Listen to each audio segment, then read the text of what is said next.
Hello mga ka-agri, andito po tayo ngayon sa aking backyard kitchen garden. Ipapakita ko po sa inyo kung paano ko ginagawang fertilizer itong mga backyard and kitchen waste. Coming up. Dito po sa aking backyard kitchen garden, naglalaan po ako ng isang section kung saan dyan ko po dinadala itong mga backyard tsaka kitchen waste para i-process at maging fertilizer para pataba naman sa aking mga halaman. Kung gusto nyo pong mag-organic din, pwede nyo po itong gawin, makakatulong po ito. Hindi na natin kailangan pang gumastos kasi yung mga materials na pwede natin gawing fertilizer, makikita lang po natin sa loob at labas ng bahay. Ito po yung mga ilan sa facilities na makikita dito sa aking backyard kitchen garden. So unahin natin dito sa swamp fertilizer. Ito po napakadali lang gawin. Tapos napaka-effective po niya, hindi na natin kailangan pang bumili ng mga abono kasi itong swamp fertilizer lang sapat na para sa mga nutrients na kailangan ng ating mga halaman. Napakadali lang po nitong gawin. Una, kailangan natin ng container na may takip. Tapos lalagyan natin siya ng tubig. Then magbababad lang po tayo dito ng mga damo, mga dahon, sariwang dahon. Tapos yung mga balat ng gulay, balat ng prutas, kahit po yung mga itlog. Yan. Tapos, mga dumi ng hayop, kung meron kayo, pwede rin natin dyan isama. Yung mga sariwang dahon, yung mga malunggay, yung mga pinruning natin na mga dahon galing po doon sa mga halaman, pwede rin natin dyan ilagay. Yan po ay napakayaman sa nitrogen. Kahit po yung mga damo na binubunot natin sa ating garden, pwede natin dyan isama. Tapos, para naman sa pampabulaklak tsaka pampabunga, yung mga balat ng gulay, balat ng prutas, yan. Yan yung magiging source ng potassium. Tapos pwede rin natin siya samahan ng balat ng itlog para naman sa source ng calcium. So napakaganda po nito kasi halos lahat ng mga nutrients na kailangan ng halaman andito na. Ang gagawin na po natin dyan, ibababad natin siya sa loob ng 3 araw. Tapos tatakpan natin para hindi siya pamahayan ng lamok. Ang problema lang po dito, medyo maamoy siya. Hindi po talaga kaaya-aya yung amoy niya kasi napakabaho. Pero napakaganda po nito kasi nai-extract yung mga nutrients dun sa mga materials na binababad po natin. So ang tawag po dyan ay brewing. So binubrew natin yung mga organic materials na yan para ma-extract yung nutrients. Tapos yan po yung fertilizer na gagamitin natin sa ating mga halaman. Then after 3 days, pwede na natin siya ipandilig sa ating mga tanim. Yan. Ang ginagawa ko po dito, araw-araw ko siyang ginagamit. Kaya medyo hindi siya ganun kabaho. Pagka tumagal lang po kasi, yung unang babad natin na 3 araw, yan po yung medyo maamoy. Yan. So yan lang po yung binibigay ko dito sa mga tanim kong kalamansi, sa mga talong, sa mga sili. Yan. So far, ang dami nilang bunga. May mga bago pang bulaklak. Dito naman sa kabila, ang dami rin mga bunga. Tapos itong isa, naglabasan po yung mga bulaklak. So ang dami niyang bunga sa mga susunod na linggo. And ito may mga pitasin naman sa kabila. So para mabawasan po yung amoy niya, gamitin natin araw-araw. Tapos pag bumaba na po yung level ng tubig, i-refill lang natin siya ulit. Para kinabukasan, pwede naman natin siyang magamit. Tapos pag napansin nyo po yung tubig, pagka medyo malinaw na, yan na po yung time na magdagdag naman tayo ulit ng organic materials. So pwede po yung mga dahon ng malunggay, yung mga sariwang dahon, idadump lang po natin dito sa ating swamp fertilizer. So, ito pong kitchen waste, balat ng langka, tsaka yung mangustin, ilalagay ko na lang dyan. So hindi ko na po siya chinachop, hinahayaan ko lang na mabulok dyan at matunaw dun sa ating swamp fertilizer. Pwede nyo rin po siyang i-chop ng maliliit, walang problema, pwede rin pong buo. Tapos kailangan po nakababad yung mga materials para talagang ma-extract yung mga nutrients.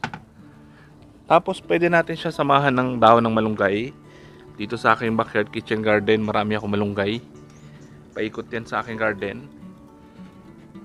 Pitas lang tayo.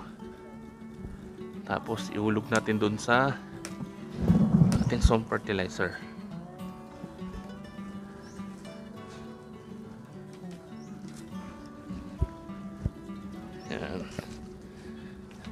So mamaya dadagdagan ko na lang para marami yung nitrogen source natin.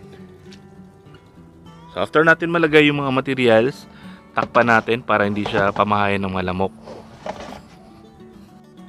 Then dito naman sa kabila, yung aking composting bin. Ayan. So dito po, tinatambak ko na lang lahat ng mga materials. So hindi ko na po siya hinihiwa, hindi ko na siya chinachop. Nilalagay ko na lang dyan, hinahayaan ko na lang pong mabulok yung mga materials. So dito po halo-halo na. May mga balat ng gulay, balat ng prutas, mga backyard waste, mga dahon, mga sariwang dahon. So pinagsasama ko na lang po dyan. Tapos hinahayaan ko na lang pong mabulok. So marami po nagtatanong kung may mga uod daw yung compost. Okay lang po ba yun? So dito po may nakita akong mga uod. Ito. Ayan, black soldier fly. So ito po ay black soldier fly larvae. Ito po kung ma-harvest natin, pwede natin yan ipakain sa livestock, sa mga manok, sa mga tilapia. So yan po ay source ng protein. Dito po sa pagko-compost, kung napansin nyo po na medyo maamoy yung inyong composting bin, pwede kayong magdagdag ng mga carbon source, yung mga tuyong dahon.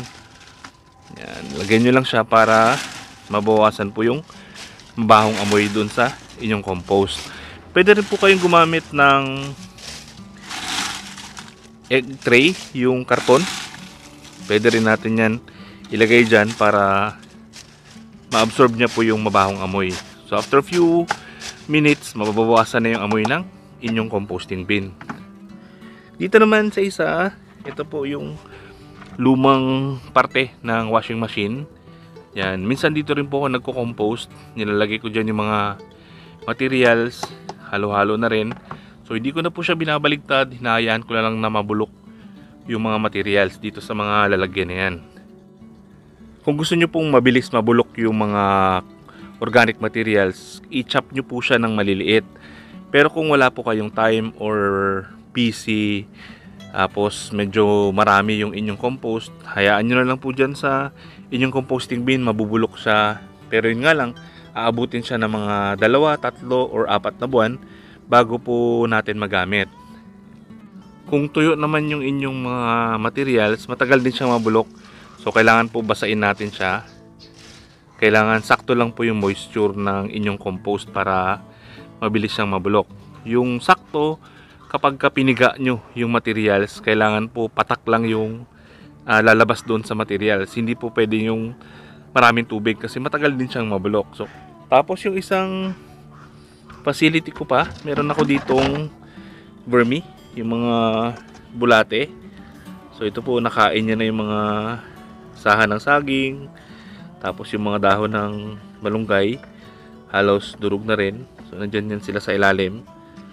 So dadagdagan ko lang ulit ngayon ng dahon pa ng malunggay para may pagkain pa yung mga bulate. Ang ginagamit ko po dito ay yung double barrel.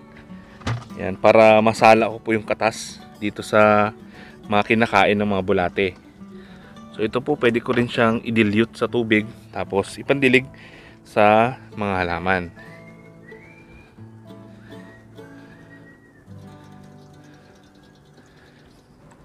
Or pwede rin natin siya ilagay dito sa ating swamp fertilizer. I-boost lang natin siya para makadagdag ng nutrients. Ayan, tapos takpan lang natin. Tapos ibalik lang natin ito. Then takpan lang po natin para hindi kainin ng mga manok tsaka ibon yung mga bulate dyan sa ating balde. So sana po nakatulong yung information na ito. Sana na-inspire din kayo na mag-organic. Napakadali lang pong gumawa ng mga organic na pataba. And sana po tulungan nyo rin kami i-share yung mga information na binahagi namin para makatulong po tayo sa iba. Maraming salamat po. Happy farming!